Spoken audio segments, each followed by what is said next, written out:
గర్వం అనేది లేదు అంటారు. ఎందుకు నాయన మీకు ఎలా అర్థమైంది అనసూయ ఋషిలో మీకు గర్వం లేదు, అహంకారం లేదు అని అంటే, ఆ మాటలకు పిల్లలు చెప్తారు, అమ్మా మందాకిని నది భూమి మీదకు రమ్మన్నప్పుడు అక్కడ ఎటువంటి జీవరాశి లేదు, నేను ఎలా వచ్చేది, జీవరాశిని సృష్టిస్తేనే వస్తాను అంది. మళ్ళీ ఆ మాటలకు మళ్ళీ వచ్చి ఆ ఎత్తైన కొండ మీద తీవ్రాది తీవ్రతలు ధ్యానం చేసింది. దేవతలు సైతము వాళ్ళు భయపెట్టిన వాళ్ళు వడగాళ్ళు వచ్చిన వాటికి భయపడకుండా ధైర్యంగా ధ్యాన సాధన చేసి ఆ మందాకిని నదిని ఇవి తేవడానికి చేసింది. ఆ ప్రదేశం అంతా కూడా జీవరాశితో ఉంది. ఇక్కడ అహంకారము గర్వము తెచ్చుకోవాలా, నేను సృష్టించాను ఇక్కడ పక్షి జాతిని, నేను సృష్టించాను ఇక్కడ జంతు జాతిని అని అహంకారం తెచ్చుకోవాలా, గర్వం కూడా తెచ్చుకోవాలా. నేను తెచ్చాను కదా ఈ జంతు జాతిని అని గర్వం తెచ్చుకోకుండా ఆ జంతు జాతి కోసము, మానవ జాతి కోసము, వాళ్ళకి నీరు కావాలి కదా, ఆ నీటి కోసం మళ్ళీ మందాకిని నది దగ్గరికి వెళ్ళి ప్రాధేయపడి భూమి మీదకి తీసుకొచ్చిందమ్మ. అమ్మలో అనసూయ ఋషిలో గర్వం లేదు, అహంకారం లేదు అని చెప్తారు. మన సీతమ్మ తల్లి కూడా అడుగుతుంది, మరి మనం ఏం నేర్చుకోవాలి అమ్మ అంటే, మనము విద్యను నేర్చుకున్నప్పటికీ మనలో గర్వం ఉండకూడదు, అహంకారం ఉండకూడదు. ఇవి నేను అనసూయ ఋషి దగ్గర నుంచి నేర్చుకున్నామమ్మా అని చెప్పి లవకుశులు ఆ సీతమ్మ తల్లితో చెప్తారమ్మా. ఇంకా తర్వాత రోజు ఆ ఆశ్రమంలోకి సీతమ్మ తల్లి ఉంది కదా, అక్కడ చుట్టుపక్కల ఉన్న వాళ్ళందరికీ కూడా తెలుసు ఆ తల్లి అక్కడ కుటీరంలో ఉంది అని. ఎవ్వరికి బాధ లేకపోయినా పరిగెత్తుకుంటా వచ్చి, మాత మాకు ఆరోగ్యం బాగలేదు అని చెప్తే, మాట అక్కడ కుటీరంలో భోజనం పెట్టి నేను వెళ్ళి మొక్కలు తీసుకొస్తాను, అవి వాడితే మీరు ఆరోగ్యంగా ఉంటారు అని చెప్పి పరిగెత్తుకుంటా వెళ్ళి ఆ మొక్కలు తీసుకొచ్చి, ఈ మొక్కను ఇలా కషాయంలాగా వాడి తాగితే మీ ఆరోగ్యం కుదుటపడుతుంది అని చెప్పి అక్కడున్న ప్రజలకు మొక్కలలో ఎలాంటి ఔషధ గుణాలు ఉన్నాయో చక్కగా చెప్తుందండి. మళ్ళీ ఈ పిల్లలు కూడా ఈ లవకుశులు ఆ చెట్లు ఎక్కుతున్నా కూడా చాలా ఆమె సమక్షంలోనే ఎత్తైన కొండలు ఎక్కనిచ్చేది మాట. మళ్ళీ కథలు నిద్రపోతున్నారు అంటే మాట కథలు చెప్పాలి. ఒకరోజు మా పిల్లలు అడుగుతుంది మాట, అమ్మ కథలు చెప్తున్నామా అంటే, చెప్పమ్మా మందాకిని నది కథ చెప్పమ్మా అని అడుగుతారు. ఎప్పుడు చూసినా మందాకిని నదేనా, ఇంకా చాలా మంది ఋషులు ఉన్నారు, ఆ ఋషులు చాలా గొప్ప గొప్ప పనులు చేశారు. ఈరోజు మనము వశిష్ఠ మహర్షి అరుంధతి కథ చెప్దాము అని చెప్పి వాళ్ళ కథ చెప్తుంది మాట. వశిష్ఠ మహర్షి ఎంత గొప్పవాడు అంటే, ఎవరైనా ఒక అస్త్రము విసిరితే ఆ అస్త్రాన్ని తిప్పికొట్టగలిగే సామర్థ్యము వశిష్ఠ మహర్షికి ఉంది. అరుంధతమ్మకు ఎంతమంది వచ్చినా కానీ వాళ్ళకు సేవలు చేసే అదృష్టము ఆమెకు ఉంది. ఆమె ఎంతమంది వచ్చినా కానీ తిప్పి పంపిదు, భోజనం పెట్టి పంపిస్తుంది, చాలా సాధ్యమని వాళ్ళ కథ చెప్తాము అని చెప్పి చెప్తుంది మాట. ఇదంతా తెలిసిన కౌశికుడు ఈ రాజు ఎలా అంటాడంటే, రాజ్యాలను విస్తరించాలి అని భ్రమ ఉంటుంది మాట. ఆయనకి దారి మార్గంలో తెలుస్తుంది, అలాంటి చోట కుటీరంలో వశిష్ఠ మహర్షి అరుంధతి ఋషి ఉన్నారు. వాళ్ళు ఎంత గొప్ప వాళ్ళంటే, ఎంతమంది వచ్చినా వాళ్ళకు భోజన వసతి సదుపాయాలు చేస్తున్నారు అని చెప్తుంటారు అన్నమాట. అయితే నేను ఒక రాజుని, నేనే గొప్పవాడిని, నేను రాజ్యాలను విస్తరిస్తున్నాను, నేనే గొప్పవాడిని, ఈ వశిష్ఠ మహర్షి అరుంధతి ఎలా గొప్పవాళ్ళు అవుతారో తెలుసుకుంటాను, వీళ్ళకు పరీక్ష పెడతాను అని చెప్పి అక్కడికి ఈ కౌశికుడు వస్తాడు. వచ్చినాక కౌశికుడు రావడంతోనే అడుగుతాడు మాట, నేను ఇక్కడికి వచ్చాను, ఇక్కడికి నాతో పాటు చాలామంది సైనికులు వస్తున్నారు, వాళ్ళందరికీ భోజన వసతి సదుపాయాలు కల్పించాలి అంటారు. అంటే వశిష్ఠ మహర్షి దాదేముంది, మీరు ఎంతమంది తీసుకొచ్చినా మేము వసతి చేకూరుస్తాము అని అంటారు. సరే ఈ కౌశికుడు అనుకుంటాడు, చూస్తేనేమో చిన్న కుటీరము, ఇక్కడ చాలా మంది సైనికులు వస్తున్నారు, ఎలా వసతి కల్పిస్తాడు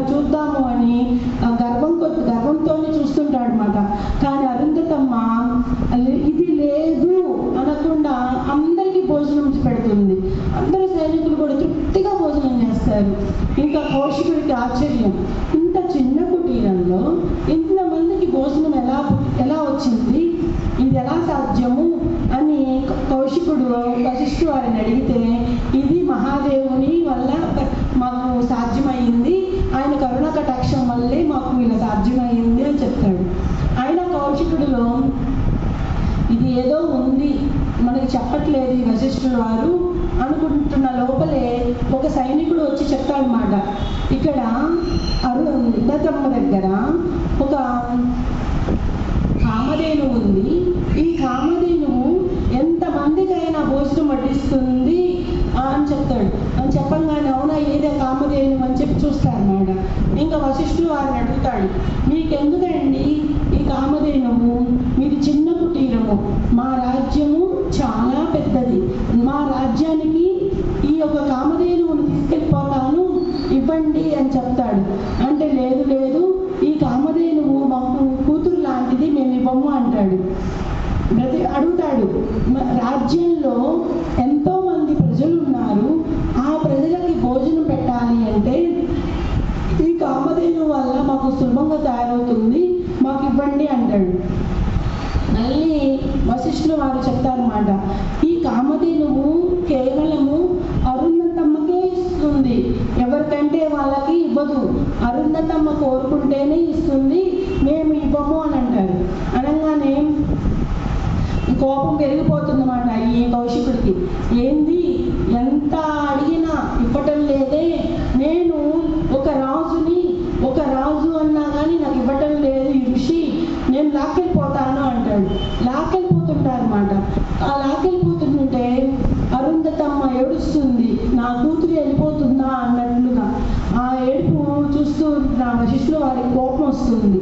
అరే నా భార్యని బాధ పెడుతున్నావు నువ్వు, ఇలా చెయ్యమాక అంటే సరే యుద్ధానికి రండి అని చెప్పి ఈ వశిష్ఠుల వారి మీద ఈ కౌశికుడు యుద్ధాన్ని ఆహ్వానిస్తారన్నమాట. ఇంకా కౌశికుడు ఎన్ని బాణాలు వేసినా ఈ వశిష్ఠుల వారు తనకున్న మంత్రశక్తితో తిప్పి కొడుతుంటాడు. ఈ కౌశికుడు ఓడిపోతాడు. అప్పుడు అనిపిస్తుంది ఈ కౌశికుడికి అనిపిస్తుంది అన్నమాట, ఈ వశిష్ఠుల వారికి ఎంతో గొప్ప విద్య తెలుసు. ఎంత గొప్ప విద్య అంటే నా క్షత్రియ విద్యలన్నిటిని కూడా తిప్పి కొట్టేశాడు. నేను ఇప్పటి నుంచి వెళ్ళిపోయి ఆ విద్యను తెలుసుకోవాలి అని అక్కడి నుంచి ఈ కౌశికుడు వెళ్ళిపోతాడు అన్నమాట. వెళ్ళిపోయి క్షత్రియ విద్య కన్నా గొప్ప విద్య ఏంటండి, ఆత్మ విద్య, బ్రహ్మ విద్య. ఆ బ్రహ్మ విద్య అంటే ధ్యానం చేసి ఆ ధ్యాన శక్తిని అంతా కూడబెట్టుకొని అహంకారంతో వస్తాడు, గర్వంతో వస్తాడు. మీరు నేర్చుకున్న విద్యను నేను కూడా నేర్చుకున్నాను, ఆ విద్యతోనే ఇప్పుడు నేను ఆ కామధేనువుని అడిగితే ఇవ్వరు కదా, నేను ఇప్పుడు తీసుకెళ్ళిపోతాను అని చెప్పి ఆయన సంపాదించిన శక్తిని అంతా ఉపయోగించి వశిష్ఠుల వారి దగ్గర ఉన్న 100 మంది కుమారులను చంపేస్తాడనమాట. చంపేస్తే ఇంకా బాధతో వశిష్ఠుల వారు అరుంధతమ్మ ఏడుస్తూ ఉంటారు. కొన్ని రోజుల పాటు ఏడుస్తూ ఉంటే ఇంకా వాళ్ళ కూతురు చెప్తారు, అమ్మా ఇది మీరు బాధపడమాకండి, ఎంతకాలం వరకు మన సోదరులను తలుచుకొని మీరు బాధపడతారు, మనము నక్షత్ర లోకంలో లోకాలనే సృష్టిద్దాము. ఆ లోకంలో ఎవరు కూడా శాపాలు పెట్టకూడదు, ఎవరు కూడా మనల్ని అంతం చేయడానికి, మన దగ్గర ఉన్న వస్తువులు లాగడానికి కూడా ప్రయత్నించకూడదు. జనన మరణ చక్రాలే లేని లోకాలను సృష్టిద్దామమ్మా, మనం ధ్యానం చేద్దాము, ఇలా ఏడుస్తానే ఉందామా, సోదరులను కోల్పోదాము అని ధైర్యం చెప్పి ఆ కుమార్తెలు ధ్యానం చేస్తారన్నమాట. వాళ్ళ వశిష్ఠుల వారు, అరుంధతి కుమార్తెలు. ఈ కథ చెప్తున్నప్పుడు పిల్లలు అడుగుతారు, సీతమ్మ అడుగుతుంది, అమ్మా ఈ కథలో మీరేం తెలుసుకున్నారు అని అడిగితే, ఒక మనిషిలో కోపం ఉండకూడదమ్మా అని మన లవుడు చెప్తాడు. కోపమా, ఎలా ఎందుకమ్మా అంటే ఇప్పుడు కౌశికుడులో ఉంది కోపమేగా, ఆ కామధేనుని ఇవ్వలేదు అన్న కోపం వల్లే వెళ్ళి ధ్యానం చేశాడు అని చెప్తాడు. మళ్ళీ ఇంకొక అబ్బాయి కుసుడు, అహంకారం ఉండకూడదమ్మా అంటాడు. అహంకారమా, ఎవరికుందమ్మా అహంకారం అంటే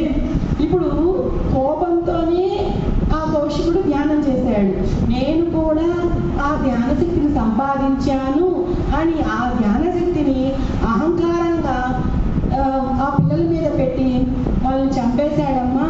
మనిషికి కోపము ఉండకూడదు, అహంకారం ఉండకూడదు అని లవకుశులు చెప్తారన్నమాట. ఆ మాటలకు సీతమ్మ తల్లి అడుగుతుంది, మరి కోపం ఉండకూడదు, అహంకారం ఉండకూడదు, మరి మనుషులకి ఏముండాలమ్మా అని అడుగుతుంది సీతమ్మ తల్లి. మనుషులకి ప్రేమ ఉండాలమ్మా. ప్రతి మానవుని మీద, జంతువుల మీద, వృక్షాల మీద మనము ప్రేమ చూపించాలి. ఇలా కోపము, అహంకారము కాదు. ఈ కథ ద్వారా మేము ఇవి నేర్చుకున్నాము అంటారు. అని పిల్లలు వదలరండి. కౌశికుడు ఏమయ్యాడు అని అడుగుతారు. ఇప్పుడు అహంకారం చూపించేసి 100 మంది పిల్లలు చంపేశాడు, మరి కౌశికుడు ఏమయ్యాడు అని అడుగుతారు. అడిగితే అప్పుడు సీతమ్మ తల్లి చెప్తుంది, కౌశికుడికి కూడా లోపల బాధే.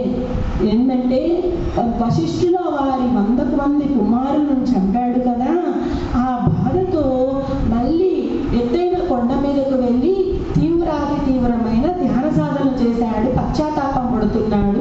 ఒక ఋషి కుమారులను చంపానే నేను అని బాధతో ఆ కొండ మీద ధ్యానం చేస్తున్నాడు. ధ్యానం చేస్తుంటే కొన్ని సంవత్సరాలకు దేవతాలోకంలో ఉండే గాయత్రి మంత్రము, ఓం ఓం ఓస్వహ తత్స్వరితే అని మంత్రం ఉంది కదండి, గాయత్రి మంత్రము. ఆ మంత్రాన్ని తీసుకొచ్చింది కౌశికుడే. ఆ కౌశికుడు ఆ మంత్రాన్ని దేవతాలోకంలో విన్నప్పుడు ఈ గాయత్రి మంత్రము దేవతాలోకంలో ఉండడమే కాదు, మన భూమి మీదకు వస్తే భూమి మీద ప్రజలు కూడా ప్రశాంతంగా మనశ్శాంతితో ఉంటారు అని ఆ మంత్రాన్ని దేవతాలోకంలో దేవతలు ఉచ్చరిస్తుంటే భూమి మీదకు తీసుకొస్తారన్నమాట. ఇంకా ఆ మంత్రము, గాయత్రి మంత్రము బాగా భూమి మీద వినపడతా ఉంటుంది. ఆ మంత్రము వశిష్ఠుల వారికి కూడా తెలుస్తుంది మాట. ఇది ఇంతటి గాయత్రి మంత్రము ఇంత అద్భుతంగా ఈ దేవతాలోకంలో దేవతలు ఉచ్చరించే గాయత్రి మంత్రము భూమి మీదకి ఎవరు తీసుకొచ్చారో కానీ వాళ్ళకు నా కృతజ్ఞతలు అని చెప్పి 2 చేతులు జోడిస్తాడండి. ఎవరైతే కానీ ఈ గాయత్రి మంత్రాన్ని భూమి మీద తీసుకొచ్చారో వాళ్ళకి నా కృతజ్ఞతలు. అంటే ఇక్కడ ఏమైంది, కౌశికుడిలో బాధ, దిగులు, వశిష్ఠుల వారి 100 కుమారులను చంపాడే ఆ బాధ పశ్చాత్తాపంతో తీవ్ర ధ్యాన సాధన చేశాడు. కానీ ఈసారి ఏం చేశాడు, భూమి మీద భూమాతని సస్యశ్యామలంగా ఉండడానికి ఆ గాయత్రి మంత్రాన్ని తీసుకురావడంతో ఇంకా పరవశించిపోయాడు అన్నమాట వశిష్ఠుల వారు. ఎవరైనా కానీ వాళ్ళకి నా కృతజ్ఞతలు అని చెప్పి 2 చేతులు జోడించేస్తాడు. ఇంకా అక్కడికి కౌశికుడు ప్రత్యక్షమయ్యి ఆ మంత్రాన్ని తీసుకొచ్చింది నేనే అని చెప్పి ప్రత్యక్షమవుతాడు. నన్ను క్షమించండి, నేను నా అహంకారం కొద్దీ మీ 100 మంది కుమారులను చంపివేశాను. ఆ పశ్చాత్తంతోనే నేను మళ్ళీ కొన్ని సంవత్సరాల పాటే ధ్యాన సాధన చేస్తే నాకు ఆ దివ్యలోకంలో, ఆ దేవతాలోకంలో ఆ గాయత్రి మంత్రం వినపడితే ఇది భూలోకానికి అవసరం అని ఆ మంత్రాన్ని నేను తీసుకొచ్చాను అని చెప్తాడు అన్నమాట. చెప్పి అప్పుడు వశిష్ఠుల వారు అంటాడు, నాయన నువ్వు నా 100 మంది కుమారులను చెప్పినప్పుడు మేము బాధపడ్డాము, కానీ మేము ఇప్పుడు చాలా సంతోషంగా ఉన్నాము. ఎందుకంటే మా కుమార్తెలు జనన మరణ చక్రాలు లేని ఎప్పుడు నిరంతరము సంతోషంగా ఉండే నక్షత్రలోకం సృష్టించారు. ఆ లోకంలో మేము ఎంతో ఆనందంగా సంతోషంగా ఉన్నాము. నువ్వు మా 100 మంది పుత్రులు చనిపోయారనే నువ్వు బాధపడద్దు నాయన, నువ్వు ఈ భూమాతకు కావాల్సినంత చేశావు, దానికి మేము కృతజ్ఞతలము. కానీ అరుంధతమ్మకి నువ్వు క్షమాపణ చెప్పాలి. ఎందుకంటే ఒక తల్లి బిడ్డలను కోల్పోయింది అంటే ఆ తల్లి తట్టుకోలేదు. నువ్వు వెళ్ళి క్షమాపణ కోరాలి అంటే అరుంధతమ్మని కోరుకో అని చెప్తుంది మాట. చెప్పంగానే వెళ్తాడు కౌశికుడు అరుంధతమ్మ దగ్గరికి. అమ్మా నన్ను క్షమించు, నీ 100 మంది కుమారులు చావడానికి కారణము నేనే అయ్యాను, నన్ను క్షమించు అంటే లేదు నాయన, అసలు నువ్వు ఎంత గొప్ప ఋషివంటే ఆ దేవతాలోకంలో దేవతలు ఉచ్చరించే గాయత్రి మంత్రాన్ని ఈ భూమి మీదకి తీసుకొచ్చావు. ఈ గాయత్రి మంత్రం ఎక్కడైతే ఉచ్చరిస్తుందో అక్కడంతా కూడా సస్యశ్యామలమవుతుంది నాయన. మాకు దిగులేమీ లేదు, నువ్వు ధైర్యంగా ఉండు, మేమేం బాధపడట్లేదు. ఇదిగో మా కుమార్తెలు సృష్టించారు జనన మరణ చక్రాలు లేని లోకం, ఎంత బాగుందో చూడు అని చెప్పి అరుంధమ్మ వాళ్ళ కూతుర్లని ఆ లోకాన్ని చూపిస్తుంది. మై డియర్ మాస్టర్స్, ఇంకా తర్వాత పిల్లల్ని అడుగుతుంది లవకుశుల్ని, ఈ కథ ద్వారా మీరేం నేర్చుకున్నారు అని చెప్తారు పిల్లలు. లవకుశులు, తన కోపమే తనకు శత్రువు అమ్మ అంటే ఎప్పుడు మనం కోపపడకూడదు. ఆ పదం చూడండి, ఆ పదాలు తీసుకొచ్చింది లవకుశులే. కుశులు చెప్తాడు, తన శాంతమే తనకు రక్షమ్మ. వశిష్ఠుల వారు అసలు చూడు, తన శాంతమే తనకు రక్ష అంటే వశిష్ఠుల వారు 100 మంది పుత్రులు చనిపోయారు కదా, 100 మంది పుత్రులు చనిపోయినా కౌశికుడిని ఒక్క మాట అలా. వశిష్ఠుల వారికి కూడా శక్తి సామర్థ్యాలు ఉన్నాయి అతనికి శాపం పెట్టడానికి, కానీ కౌశికుడిని కూడా శపించకుండా అతనిని ఎంతో శాంతంగా క్షమించేశారు. వాళ్ళే బాధపడ్డారు.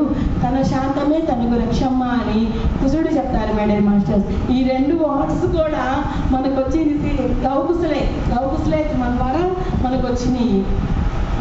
ఇంకా సీతమ్మ తల్లి చెప్తుంది, అమ్మా మీకు వశిష్ఠుల వారిని అరుంధతిని చూడాలని ఉందా, రండి చూపిస్తానని చెప్పి మాత వాళ్ళ 2 చేతులు పట్టుకొని బయటకు వచ్చి అదిగో ఆకాశంలో నక్షత్రం కనపడుతుంది బాగా మెరుస్తూ, అది అరుంధతమ్మ.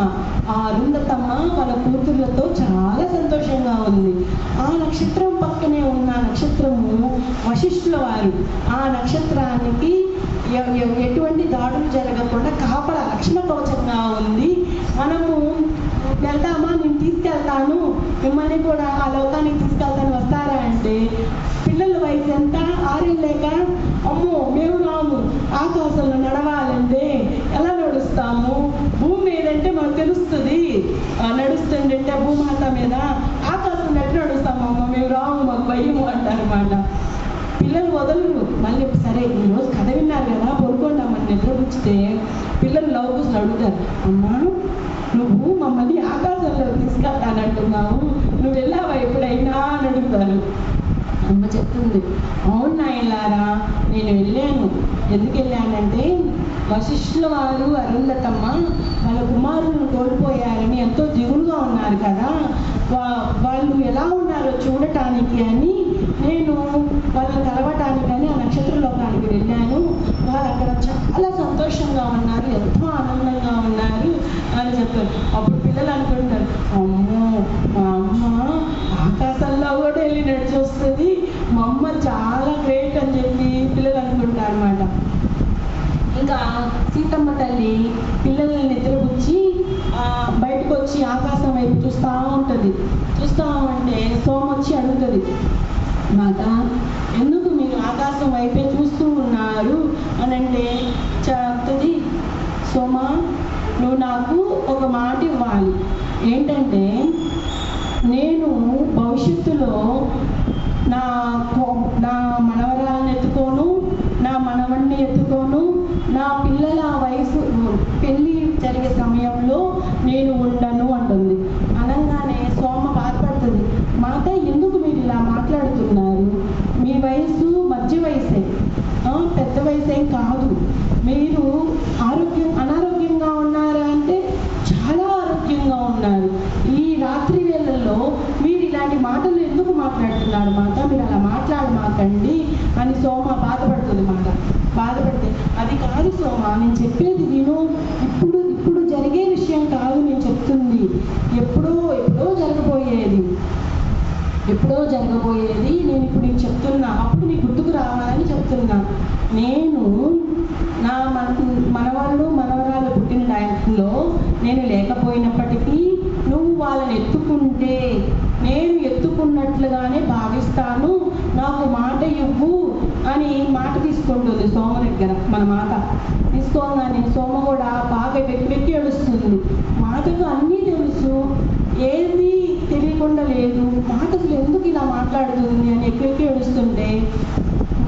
సోమకు చెప్తుంది మాట, ఓదార్స్తుంది. ఇప్పుడు విషయం కాదులే సోమ, ఊరికి అడుగుతున్నా, నా పిల్లల్ని నువ్వు బాగా చూసుకుంటావా లేదా అని అడుగుతున్నా, మాట తీసుకుంటున్నా, నేను ఇప్పుడే వెళ్ళట్లేదులే అని చెప్పి ఆ సోమును బాధపడకుండా చూస్తుంది మాట. ఇంకా ఎవరికి వాళ్ళు కుటీరంలోకి వెళ్ళి నిద్రపోతుంటారు. అయితే రాముల వారు కూడా ఈ పిల్లలు పెద్దవాళ్ళు అవుతున్నారు కదా, అందుకని మళ్ళీ ప్రత్యేకంగా కుటీరాలు ఏర్పరుస్తారు పెద్దవి. ఎందుకంటే సీతమ్మ తల్లి నిరంతరము ధ్యాన సాధన చేస్తుంది. రాత్రి వేళల్లో అసలు నిద్రపోదు ఆమె, ఎప్పుడు ధ్యాన సాధనలు చేస్తూ ఈ భూమాతకు మనం ఎలా ఉపయోగపడాలి, ఈ భూమాతను సస్యశ్యామలను ఉంచాలి అంటే ఎలాంటి కార్యక్రమాలు చేపట్టాలి అనే దాంట్లోనే ఆ మాత ధ్యాన సాధనను కొనసాగిస్తుంది అన్నమాట. ఈ పిల్లలు పెద్దవాళ్ళు ఇబ్బంది అవుతుందని సోమకున్న కుటీరంలోకి ఆ పిల్లల్ని కొనుక్కునేటట్టు మాత ఉన్న కుటీరంలోకి మాతకు పెద్ద కుటీరం ఏర్పరుస్తున్నారు. ఈ కథలన్నీ చెప్పినాక పిల్లలు నిద్రపుచ్చినాక మాత తన కుటీరంలోకి వెళ్ళి ధ్యానం చేస్తుంది అన్నమాట. ఒకరోజు పిల్లలు ఆశ్రమంలో చదువుతున్నప్పుడు ఆ ఋషి చెప్తాడు మాట, గౌతమ ఋషి చాలా తెలివి కలవాడు, అందరి ఋషులలో కల్లా చాలా వివేకవంతుడు, అయినప్పటికీ తన భార్యను అహల్యను రాయిగా మారిపోమని శపించాడు. అహల్య తప్పు చేసింది, అందుకే రాయిగా మారిపోమని శపించాడు అని ఆ ఋషి చెప్తాడు మాట. చెప్తే ఆ కథ పిల్లలకు నచ్చదు, లౌకుశులకు. ఇక్కడ గౌతమ ఋషి వివేకవంతుడు అంటున్నారు, మరి అహల్య తప్పు చేసిందని శపించేస్తారా రాయిగా మారమని? ఈ కథలో ఏదో రహస్యం ఉంది నాకు అని చెప్పి పిల్లలు మధ్యాహ్నం అంతా ఆడుకుంటానే ఉంటారు. ఆ పిల్లలు ఆడుకునే ఆటల్లో కూడా తోటి విద్యార్థులు అంటారు, గౌతమ ఋషియే చాలా వివేకవంతుడు, అహల్య స్త్రీనే ఏదో తప్పు చేసింది అందుకే రాయిగా మారిపోమన్నాడు, అహల్య స్త్రీ తప్పు చేసింది అని చెప్పి పదే అంటుంటారు అన్నమాట తోటి విద్యార్థులు. అంటుంటే ఈ లౌకుసులు మన ఋషికి మన గురువు గారికి ఏమీ తెలియదు, దీంట్లో ఏదో నిగూఢమైన రహస్యం ఉంది, అది మనం తెలుసుకోవాలి, అంతేకాని గౌతమ ఋషి వివేకవంతుడు, అహల్య తప్పు చేసింది అందుకే రాయిందంటో మాకు నచ్చలేదు అని చెప్పి ఎప్పుడెప్పుడు రాత్రి అవుతుందా, ఎప్పుడెప్పుడు మన మాటని కథ తెలుసుకుందాము అని చెప్పి వాళ్ళు ఆటలు ఆడుకుంటానే ఉంటారు. అహల్య ఎందుకు రాయిగా మారిందనే తెలుసుకోవాలనుకుంటారు అన్నమాట. ఇంకా ఈ రోజు రాత్రి వేళల్లో పిల్లలకి కథ చెప్పే కదా నిద్రపోస్తుంది, అడుగుతుంది మాట, అమ్మా మీకు కథ చెప్పేదా అంటే, అవునమ్మా చెప్పాలి, నువ్వు ఈరోజు మాకు గౌతమ ఋషి అహల్య కథ చెప్పాలి అంటే, అరే ఆ కథ విన్నంత వయసు మీకుందా? ఆ వయసు లేదు, మీరు చిన్నపిల్లలు 6 ఏళ్ళు ఎలా అర్థం చేసుకుంటారు నాయన అంటే పిల్లలు బ్రతిమిలాడతారన్నమాట. ఎందుకంటే అహల్యని రాయి అవటం ఏంటి అని, దీంట్లో అహల్య తప్పేమీ లేదు అని వాళ్ళు బెతిలాడే కొద్దికి ఇంకా లేదులే నాయన మీరు ఇలా బెతిమిలాడొద్దులే చెప్తానే అని కథ స్టార్ట్ చేస్తుంది. గౌతమ ఋషి వాళ్ళ కొడుకు మా మిథిలా రాజ్యంలో జనక మహారాజు దగ్గర పురోహితుడుగా పనిచేసేవాడు. అప్పుడు నేను చాలా చిన్నమ్మాయిని, నాకు మా రాజ్యంలో ఎవరైనా బాధపడుతుంటే నాకు ఎమ్మటే తెలిసిపోయేది. వాళ్ళ సమస్యలను అక్కడికక్కడే పరిష్కారం ఇచ్చేవాళ్ళం. మా తండ్రి గారు జనక మహారాజు, నేను ఆ సమస్యను అక్కడే తీర్చేవాళ్ళం.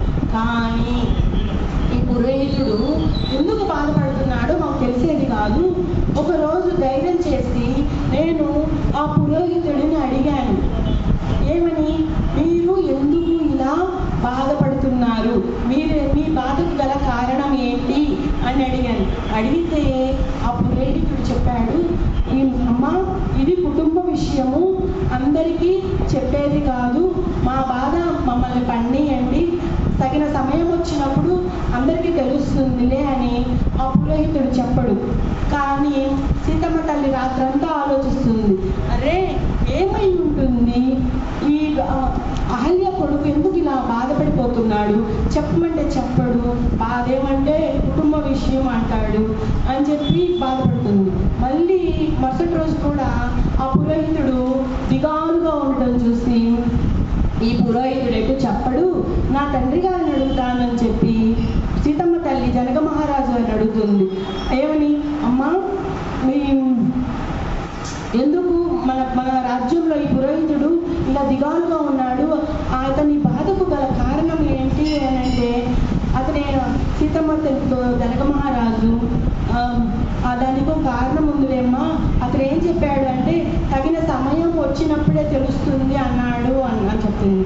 అది చెప్పాడు కదమ్మా ఋషి, తగిన సమయం వచ్చినప్పుడు సమాధానం వస్తుంది అంటే సీతమ్మ తల్లి ఒప్పుకోదు. ఆ సమయం ఎప్పుడు వస్తుంది, ఆ అహల్య రాయిగా ఎందుకు మారింది నేను తెలుసుకోవాలి అని చెప్పి ఆ రాత్రంతా నిద్రపోకుండా ఉంటుంది. మరుసటి రోజు జనక మహారాజు మిథిలా రాజ్యంలో ఈ ఋషులందరూ వచ్చి సమావేశం అవుతారన్నమాట. ఈ ఋషులు అందరూ ఎందుకు వస్తారంటే సజ్జన సాంగత్యంలో ఈ భూమాతను ఎలా పరిరక్షించాలి, వానలు ఎలా పడాలి, పంటలు ఎలా పండించుకోవాలి, మన ప్రజలను ఎంత బాగా చూసుకోవాలి, ఇవే వాళ్ళు చర్చించుకునేది.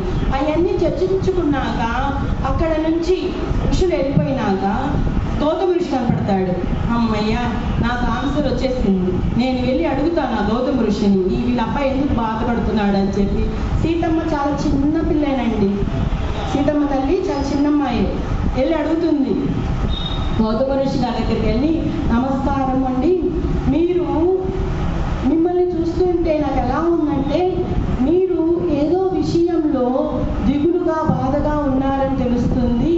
అంతేకాదు మీ పుత్రుడు కూడా చాలా దిగులుగా ఉన్నాడు, మీ కుటుంబం మొత్తము దిగులుగా ఉంది, ఎందుకు దిగులుగా ఉన్నారు, దానికి కారణం చెప్పండి అని అడుగుతుంది.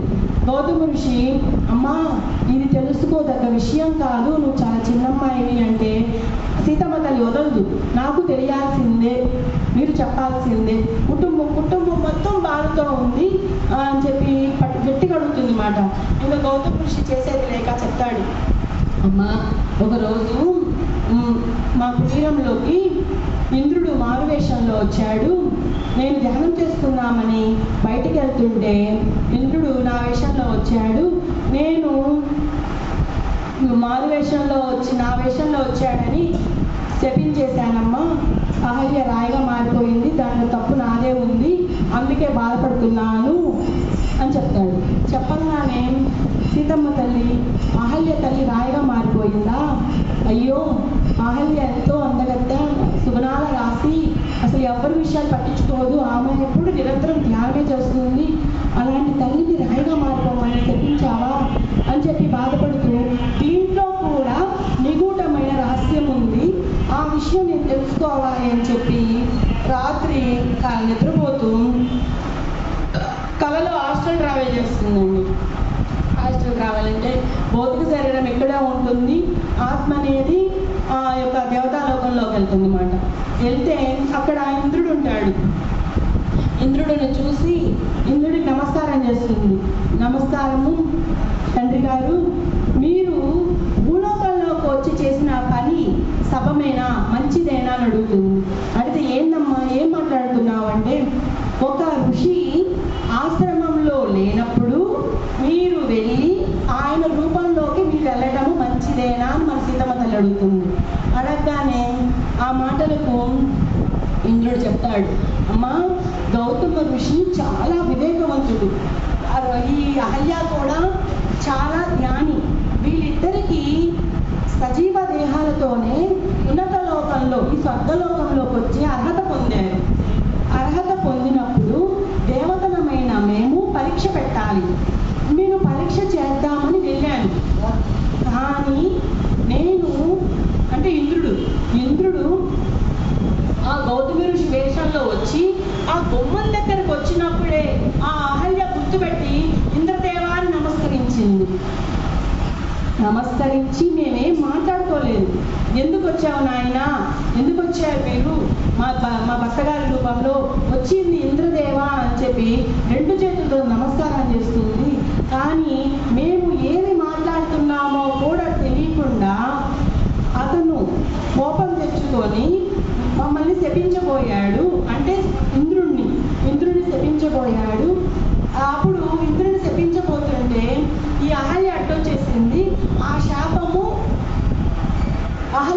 ఉంది అని ఇంద్రదేవుడు చెప్తాడనమాట. చెప్పంగానే అప్పుడు ఇంద్రదేవుడు గౌతమ ఋషి వేషమాత ఇంద్రుడిగా మార్చి చెప్తాడు, నేను ఈ లోకంలో, ఈ స్వర్గలోకంలో ఉండాలి అంటే కోపం ఉండకూడదు, కానీ గౌతమ ఋషిలో కోపం అనేది ఉంది, అర్హత ఈ అహల్యకే ఉంది. అహల్యకి చెప్తాడు, అమ్మా నీకు స్వర్గలోకంలో వచ్చి అన్ని స్వర్గలోకంలో ఉండాల్సిన అర్హతలన్నీ నీకు ఉన్నాయి తల్లి, నిన్ను తీసుకెళ్ళిపోతాను నేను, ఇక్కడ ఈ భూలోకంలోనే ఉండి ఈ శాపాన్ని మోయాల్సిన అవసరము నీకు లేదు, నువ్వు నాతో పాటు ఆ స్వర్గానికి రా అని చెప్పి ఇంద్రదేవుడు చెప్తాడు. చెప్తే అహల్య అంటుంది, నా భర్త లేకుండా నేను ఎలా స్వర్గలోకంలోనికి వస్తాను, వస్తే నా భర్తతోనే నేను ఆ యొక్క స్వర్గానికి వస్తాను అని అంటుంది. అంటే అప్పుడు మళ్ళీ ఇంద్రదేవుడు అంటాడు, అమ్మా ఈ స్వర్గలోకంలో ఉండాలి అంటే కొన్ని అర్హతలు ఉండాలి, ఆ అర్హతలన్నీ నీలోనే ఉన్నాయి, ఇక్కడ నేను ఎందుకు వచ్చాను, మన ఇద్దరం ఏం మాట్లాడుకుంటున్నాము ఇవన్నీ కూడా తెలియకుండా ఆ ఋషి శాపం పెట్టేశాడు. అది కూడా ఇంద్రదేవులైనా నాకు పెట్టబోతుంటే నీకు తగిలింది ఆ శాపము, అతనిలో కోపం ఉంది, ఆ కోపము అనేది తగ్గకుండా ఆ యొక్క స్వర్గానికి రావడానికి అర్హత లేదు తల్లి, నువ్వు మళ్ళీ చెప్తున్నా నీకైతే అర్హత ఉంది, నువ్వు నాతో పాటు స్వర్గానికి రా అని మళ్ళీ చెప్తాడనమాట ఇంద్రదేవుడు. చెప్తే అహల్య చెప్తుంది, తండ్రి నేను నా భర్తను వదిలి రాను, ఇక్కడ శాపం అంటారా? ఇంద్రదేవుడు అంటే ఏంటి, వర్షం ఎప్పుడు పడాలో, ఎండలు ఎప్పుడు ఉండాలో దానికి న్యాయంగా వ్యవహరిస్తాడు. ఈ శాపం అనేది మీకే కానీ తగిలినట్లయితే ఈ భూమంతా కూడా అతలాకుతలమైపోతుంది. అందుకని నేను భూమాత కోసము ఇంద్రదేవుడు మీకు శాపం తగలకుండా ఆ శాపాన్ని నేను మోస్తున్నాను, ఇక్కడ త్యాగం చేస్తున్నా. నేను ఇంద్రదేవుడికి శాపం తగిలిందంటే అసలు సృష్టి అంతా అదైపోతుంది కదా, అలా జరగకూడదని భూమాత కోసము నేను త్యాగం చేశాను, నన్ను అర్థం చేసుకోండి. వస్తే నేను నా భర్తతోనే గౌతమ ఋషి అహల్య మేమిద్దరం కలిసి ఆ స్వర్గానికి వస్తాం, కానీ నేను ఒక్కదాన్నే రాను, నేను ఇక్కడే ఉంటాను, శాపాన్ని మోస్తాను, రాయిలాగా మారిపోతాను అని చెప్పి ఆ అహల్య తల్లి రాయిగా మారిపోతుందండి. మారిపోతే చెప్తారు సీతమ్మ తల్లి కథ ఎవరికి చెప్తుంది? లవకుశులకు. ఆ కథ విన్న సోమ అడుగుతుంది, అమ్మా మనము జనక మహారాజు రాజ్యంలో ఉన్నప్పుడు ఎంతో మంది ఋషి కథలు చెప్పుకున్నప్పుడు మనం ఏం చెప్పుకున్నాము? గౌతమ ఋషి ఇంద్రుడు మోసం చేశాడు, ఇంద్రుడు మోసం చేసినందుకు అహల్య ఏదో తప్పు చేసింది అని శాపం పెట్టాము. మనకి ఇంతవరకే తెలుసు, మరి ఈ కథ అంతా ఎలా తెలుసమ్మా నీకు? మన తండ్రి జనక మహారాజు చెప్పలేదు, ఇక్కడ ఉన్న ఋషులు చెప్పలేదు, మరి నీకు ఈ కథ అంతా ఎలా తెలుసు? మనం ఎప్పుడు చర్చించుకోలేదే అని సోమ అడుగుతుంది.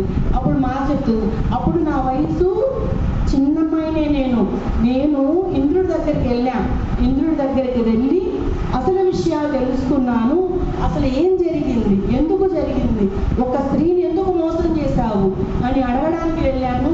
అప్పుడు నాకు అక్కడ ఇంద్రుడి వల్ల జరిగిన విషయం తెలిసింది. ఈ కథను నేను ఎప్పుడు చెప్పలేదు, ఎవరికీ చెప్పలేదు, నా తండ్రి జనక మహారాజుకు చెప్పలేదు, ఎవరికీ చెప్పలేదు. ఇప్పుడు నా పిల్లలు లవకుశులు మొడ్డు పట్టు పట్టారు, ఆ తల్లి ఎందుకు రాయిగా మారింది అని వాళ్ళ కోసం చెప్తున్నాను అని చెప్పినాక పిల్లలు అడుగుతారు, మా మాత అడుగుతుంది మళ్ళీ, మనము ఈ కథలో ఏం నేర్చుకున్నాము అని అడుగుతుంది.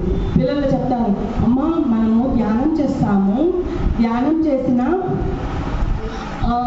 మనలోకి కోపం అనేది రానికూడదమ్మా, ఈ కోపం అనేది అసలు ఉండకూడదు.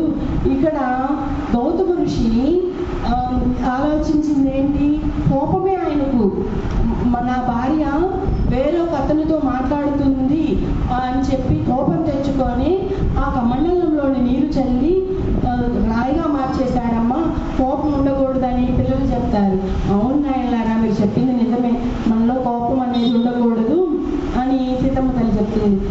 పిల్లలు అడుగుతారు, అమ్మా ఇప్పుడు అహల్య రాయి ఇంకా రాయిలాగే ఉందా? అహల్య కదలకుండా అక్కడే అడవిలో ఆ కుటీరంలో రాయిలాగే ఉందా అని చెప్పి పిల్లలు అడుగుతారు. అడిగితే సీతమ్మ తల్లి చెప్తుంది, నాకు ఒక విషయంలోనే బాధ ఏంటంటే ఆ తల్లి రాయిలాగా మారిపోయింది కదా, చుట్టుపక్కల వాళ్ళు ఎవ్వరూ వెళ్ళరు ఆమె దగ్గరకు.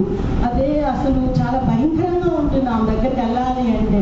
ఆ అడవి ఆమె ఉన్న కుటీరం అంతా కూడా చాలా భయంగా, అడుగులు పెట్టాలంటేనే భయం. ఎవరు అక్కడ శాపం తగిలింది, అక్కడున్న అడవికి అక్కడున్న కుటీరానికి శాపం తగిలిందని ఆమె ఆ రాయిగా మారిన దగ్గరకు ఎవ్వరు వెళ్ళరు. ఎందుకంటే ఒక శాపం పెట్టారు అంటే తిప్పి కొట్టగలిగే సామర్థ్యము ఎవరికీ లేదు. అసలు నాకు బాధ ఏంటంటే తన భర్త అయిన గౌతమ ఋషి ఆయన కూడా అయ్యో నా వల్లే కదా రాయిగా మారింది, నా వల్లే కదా కదలకుండా అలా పడుంది అని గౌతమ ఋషి కూడా ఆమె దగ్గరికి వెళ్ళకుండా ఆమెను పట్టించుకోకుండా ఆయనలో ఇంద్రుడు చెప్పాడు కదా ఏమని, కోపము. ఈ కోపం తగ్గాలి అంటే మళ్ళీ అడవిలోకి వెళ్ళి ధ్యాన సాధనలు చేయాలి. నాకు ఇంద్రుడుగా చెప్పాడు ఈ కోపం తగ్గాలి అని. అందుకని ఆయన ఆ రాయిగా ఉన్న ఆ అహల్యను అక్కడే వదిలేసి అడవిలోకి వెళ్ళి ఆ కోపం తగ్గించుకోవడానికని తీవ్రమైన ధ్యాన సాధన చేస్తున్నాడు. ఆ రాయిగా మారి ఉన్న అహల్యను ఏ ఋషి పట్టించుకోరు, ఎవ్వరూ పట్టించుకోరు. అయ్యో మన కోసం ఒక రాయిలాగా మారిపోయిందని ఎవరు పట్టించుకోరమ్మా, అక్కడ అహల్య రాయిగానే మారింది అని సీతమ్మ తల్లి లవకుశలు చెప్తుందన్నమాట. పిల్లలు ఏడుస్తారు, అమ్మా నిజంగా భూమాత కోసమే కదా ఆమె రాయిగా మారింది, ఇంద్రుడికి శాపం తగిలితే అతలాకుతలం అయిపోతుందని ఆ శాపంతో తీసుకుంది, ఇంకా రాయిలాగే ఉందా, మనం వెళ్దామమ్మా అంటారు పిల్లలు. అంటే అప్పుడు మళ్ళీ తల్లి చెప్తుంది, రాముల వారు విశ్వామిత్రుడు అరణ్యంలో రాక్షసులు ఈ ఋషులు యజ్ఞయాగాదులు చేస్తుంటే ఇబ్బంది చేస్తున్నారు అని రాముల వారిని లక్ష్మణుల వారిని తీసుకొని వస్తారు. అప్పుడు చాలా ఘోరమైన యుద్ధమే జరుగుతుంది. రాక్షసులు ఎవరైతే యజ్ఞయాగాదాలను ధ్వంసం చేస్తున్నారో అక్కడున్న రాక్షసులందరినీ ఈ యొక్క రాముల వారు లక్ష్మణుల వారు చంపేస్తున్నాడు. రాక్షసులందరూ చనిపోతారు.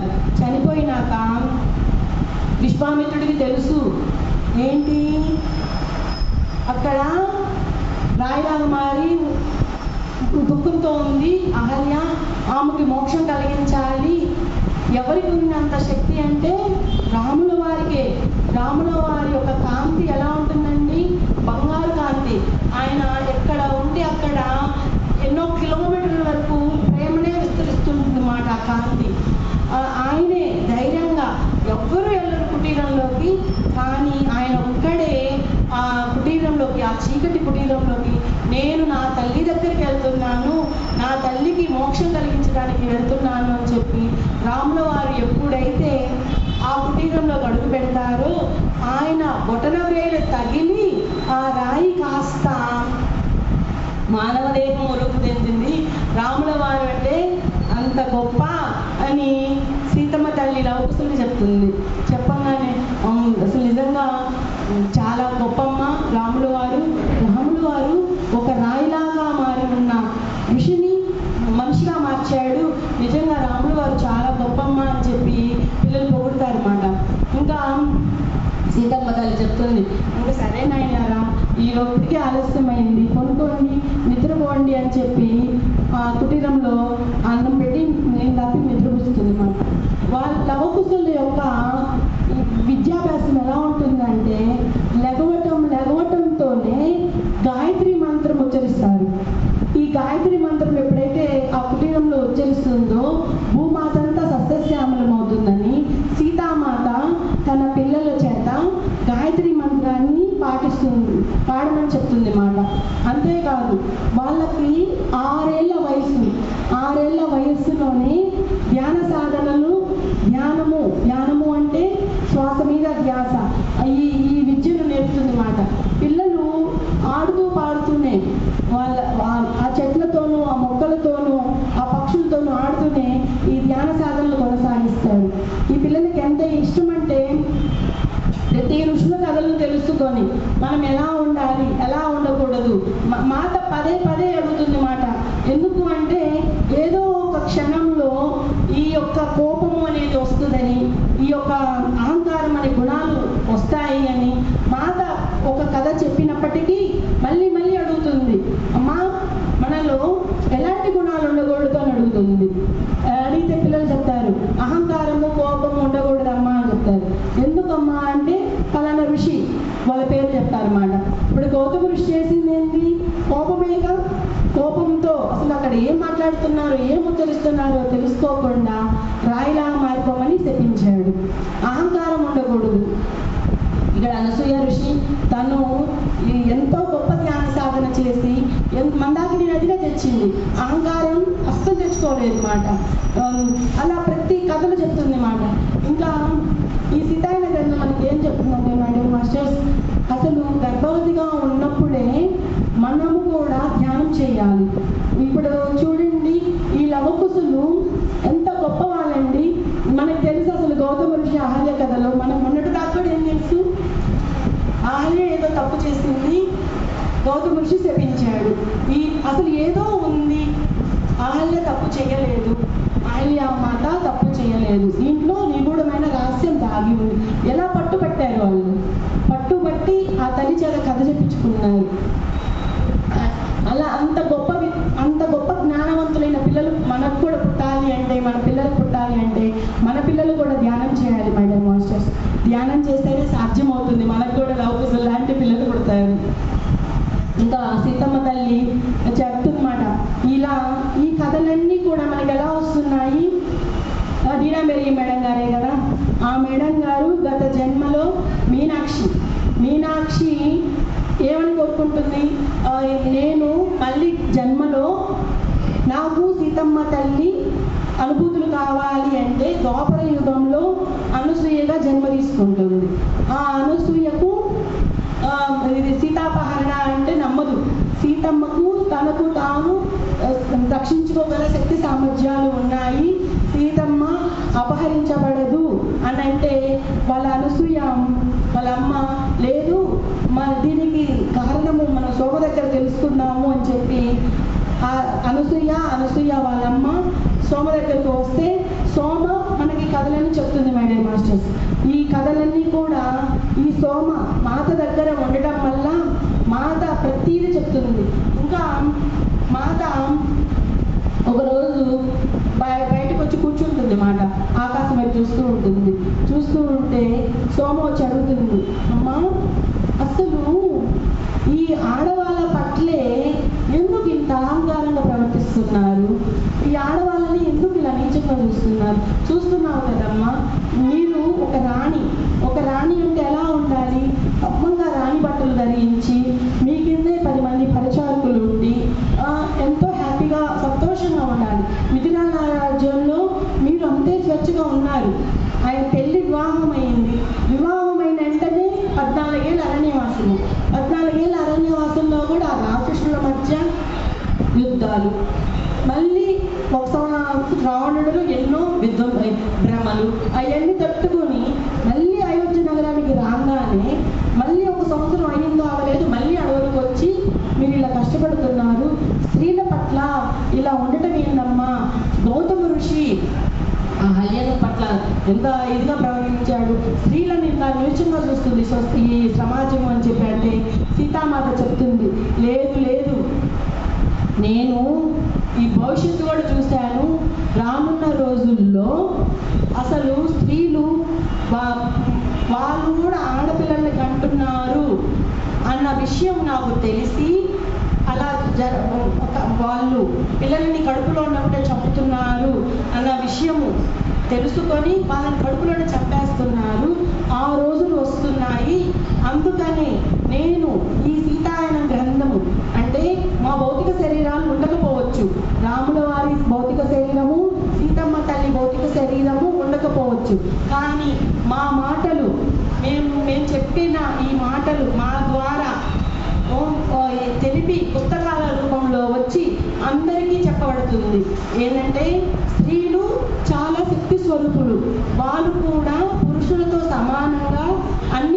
సాధించగలరు అని ఈ సీతాయన గ్రంథం ద్వారా మేము మా యొక్క భౌతిక శరీరాలు లేనప్పటికీ మా బంగారు కాంతి వాళ్ళ యొక్క శరీరాలు ఆ కాంతిలో ఉంటాయి అన్నమాట.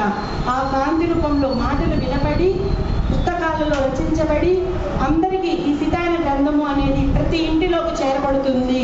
ఇది సాక్షాత్తు రాముల వారు సీతమ్మ చెప్పబడిన కథ సీతాయనము అని సీతమ్మ తల్లి ఆ రోజున సోముకు చెప్తుంది మేడం మాస్టర్స్. అంటే ప్రతి ఒక్కరిళ్ళలో కూడా ఈ సీతాయనము ఉండాలి అని చెప్తుంది మన తల్లి. Thank you masters.